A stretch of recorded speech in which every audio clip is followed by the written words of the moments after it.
A small story for you. Two characters are there, mother and girl child. They are coming from village.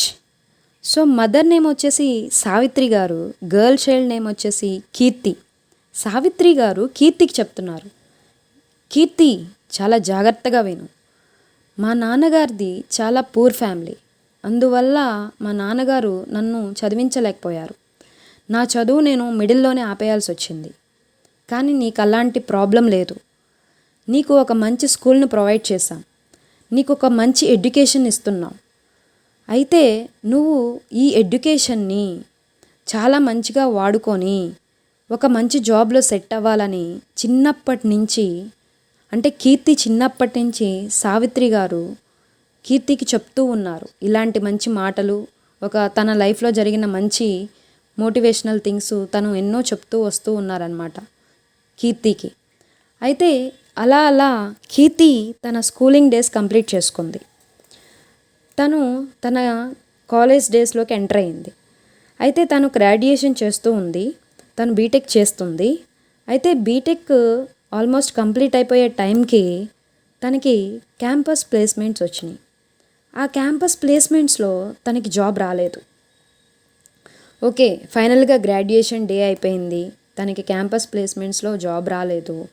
తను ఏంటంటే కొంచెం dull అయిపోయింది. Dull అయిపోయి depression అవుతున్న టైంలో వాళ్ళ మదరు మళ్ళీ తనకి ఒక మోటివేషన్ ఇచ్చారనమాట. కీర్తి, నువ్వు డిసప్పాయింట్ అవ్వద్దు. మనం విలేజ్ బ్యాక్గ్రౌండ్ కాబట్టి ప్రాపర్ కమ్యూనికేషన్ ప్రాబ్లం ఉండడం వల్ల నీకు ఆ జాబ్ రాలేదు. ఏం పర్లేదు కీర్తి, నీ వంతు ప్రయత్నం నువ్వు ఇస్తూ ఉండు అని వాళ్ళ మదరు తనకి మంచి గైడెన్స్ ఇచ్చారు. సో తనేంటంటే కాలేజ్ అయిపోయినా, గ్రాడ్యుయేషన్ అయిపోయినా ఇంటర్వ్యూస్కి అటెండ్ అవుతూ ఉంది. అలా అలా తను ఒక 5 కంపెనీస్కి ఇంటర్వ్యూస్ ఇచ్చింది. కాకపోతే ఎక్కడ తనకి జాబ్ రాలేదు. తన ప్రాబ్లం ఏంటి, తను చేసిన మిస్టేక్స్ ఏంటనేది తను రీకాల్ చేసుకుంటుంది.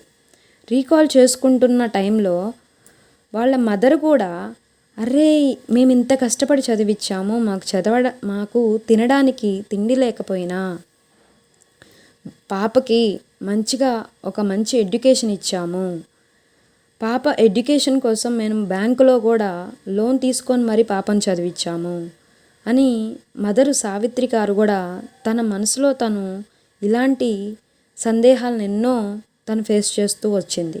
కానీ ఎక్కడ కీర్తికి అలాంటి విషయాలు తను బయట పెట్టలేదు, ఎందుకంటే కీర్తి ఇంకా బాధపడిద్దని.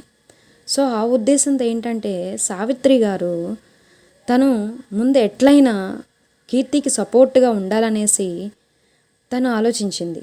ఏమని, కీర్తి ఒక పని చేద్దాం, ఒక 3 months వరకు నువ్వు అసలు ఏ కంపెనీకి ఇంటర్వ్యూకి వెళ్ళొద్దు, ముందు నీ ప్రాబ్లం ఏంటో నువ్వు రెక్టిఫై చేసుకో అని సావిత్రి గారు కీర్తికి చెప్పారు.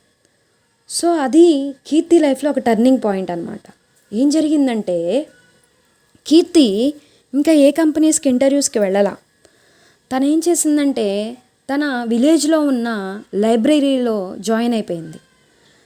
డైలీ తను లైబ్రరీకి వెళ్ళడం, బుక్స్ చదవడం, ఒక ఇంగ్లీష్ బుక్ తీసుకొని ఇంగ్లీష్ స్టోరీస్ చదవడం, ఆ వర్డ్స్ రాసుకోవడం, వొకాబులరీ రాసుకోవడం, ఆ vocabulary related sentences, examples morning నుంచి ఈవినింగ్ వరకు ఆ ఎగ్జాంపుల్స్ వాడడం, ఇవన్నీ చేస్తూ వచ్చిందనమాట. ఇంకా తను ఏం చేస్తుందంటే డైలీ ప్రాక్టీస్ చేస్తుంది, మిర్రర్ ముందు ప్రాక్టీస్ చేస్తుంది. తను ఆ రోజు నేర్చుకున్న స్టోరీస్, ఆ రోజు నేర్చుకున్న కొత్త విషయం ఏమన్నా ఉంటే వాళ్ళ మమ్మీకి ఇంగ్లీష్లో చెప్పడం, వాళ్ళ మమ్మీ ముందు ప్రాక్టీస్ చేయడం, ఇవన్నీ చేస్తుంది. అయితే అనుకోకుండా వాళ్ళ ఇంటికి ఒక రిలేటివ్ వచ్చారు. ఆ రిలేటివ్ మంచి ఎడ్యుకేటెడ్ అనమాట. అతను ఒక మంచి జాబ్లో సెట్ అయి ఉన్నాడు. సో అతను ముందు కీర్తి తన ప్రాబ్లం చెప్పింది. అప్పుడు అతను ఏం చేశాడంటే, ఓకే కీర్తి, నువ్వేమీ భయపడ మాకు, నీకు నేను ఉన్నాను అనేసి వాళ్ళ రిలేటివ్, అతని పేరు రమేష్ అండి, వాళ్ళ రిలేటివ్ ఏంటంటే తనకి ఎంతో భరోసా ఇచ్చాడు. ఏం చేశాడంటే, కీర్తి ఒక పని చేద్దాం, నేను నీకు మాక్ ఇంటర్వ్యూస్ కండక్ట్ చేస్తా, ఒక 5 మాక్ ఇంటర్వ్యూస్ కండక్ట్ చేస్తా, అప్పుడు నీ ఫాల్ట్స్ ఏంటో నీకు తెలుస్తాయి, నీకేదన్నా ప్రాబ్లం ఉంటే నేను చెప్తా, నేను నిన్ను ఒక మంచి సిచ్యువేషన్లో చూసేటట్టు చేస్తాననేసి రమేష్ తనకెంతో హామీ ఇచ్చాడనమాట. అప్పుడు కీర్తి ఏం చేస్తుంది, ఇలా బుక్స్ రీడింగ్తో పాటు ప్రాక్టీస్తో పాటు మాక్ ఇంటర్వ్యూస్ కూడా ఇస్తుంది. అలా ఇవ్వడం వల్ల ఏంటంటే తన ఫాల్ట్స్ తను తెలుసుకుంది. రమేష్ గారు తనలో ఉన్న ప్రాబ్లమ్స్ ఏంటో, కమ్యూనికేషన్ ఇష్యూస్ ఏంటో, కాన్ఫిడెన్స్ లెవెల్స్ ఎందుకు లేవో, తనకి ఎలా బిల్డ్ చేసుకోవాలో అలా ప్రతీది గైడెన్స్ ఇస్తూ వచ్చారు. సో అలా 3 months కంప్లీట్ అయిపోయిందండి. 3 months అయిపోయాక ఈ 3 months తన హార్ట్ అండ్ సోల్తో ఎంత బాగా ప్రిపేర్ అయిందంటే అంత బాగా ప్రిపేర్ అయింది ఇంటర్వ్యూకి. సో 3 months అయిపోయాక తను ఫైనల్గా ఒక ఇంటర్వ్యూ ఇద్దాం అనుకుంది.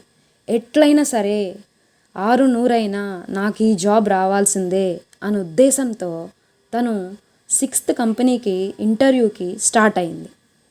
అలా వెళ్తూ ఉండంగా దారి మధ్యలో ఏమైందంటే సడన్గా ఒక రాయి తగిలి తను కాలికి కింద పడిపోయింది. తన ఆ ఫైల్లో ఉన్న సర్టిఫికేట్స్ అన్నీ కింద పడిపోయినాయి. అప్పుడు ఆబ్వియస్లీ మనం ఇంటర్వ్యూకి వెళ్ళేటప్పుడు కొంచెం టెన్షన్లో ఉంటాం కదండి.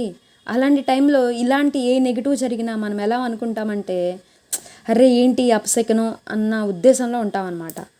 అయితే కీర్తి కూడా కొంచెం అదే ఎన్వైర్న్మెంట్లో ఉందన్నమాట. కానీ పాపం తను ఆ సర్టిఫికేట్స్ అన్నీ గ్యాదర్ చేసుకొని తన ఫైల్లో పెట్టుకొని ఇంటర్వ్యూకి బయలుదేరింది. టైంకి రీచ్ అయ్యింది. ఆ ఇంటర్వ్యూ కూడా తను అటెంప్ట్ చేసింది. సో ఇలాంటి బ్యారియర్స్ అన్నీ తన మైండ్లో నుంచి తీసేసి తన మైండ్ని తను మోల్డ్ చేసుకుంది. ఆ సిచ్యువేషన్కి తగ్గట్టుగా తను బిహేవ్ చేసింది. తను ఇంటర్వ్యూ ఇచ్చాక ఫైనల్గా రిజల్ట్స్ అనేది అనౌన్స్ చేశారు. So finally the Keerthi name is mention in that results. తన నేమ్ ఉంది, తను ఆ జాబ్కి సెలెక్ట్ అయింది. సో ఆ విషయం ఫస్ట్ తను వాళ్ళ మమ్మీకి ఫోన్ చేసి చెప్పిందండి. అప్పుడు సావిత్రి గారైతే ఎగ్గిరికి అంతేసేసారనమాట. అమ్మయ్యా ఇన్నాళ్ళు పడిన కష్టం మొత్తం పోయింది, మా పాపను మేము ఎంతో కష్టపడి చదివించేసాం, ఫైనల్గా తను ఒక జాబ్లో సెట్ అయ్యింది అన్న హ్యాపీనెస్లో సావిత్రి గారు ఉన్నారనమాట. తర్వాత రమేష్ గారికి కూడా కాల్ చేసేసి కీర్తి చెప్పింది. సో రమేష్ గారు కూడా చాలా హ్యాపీ ఫీల్ అయ్యారనమాట. So finally Keerthi is very much happy and she is success in her life. So ఇలాంటి స్టోరీస్ కనుక మీ లైఫ్లో కూడా ఉంటే మీరు షేర్ చేసుకోండి and better you can comment in the comment box. Thank you so much.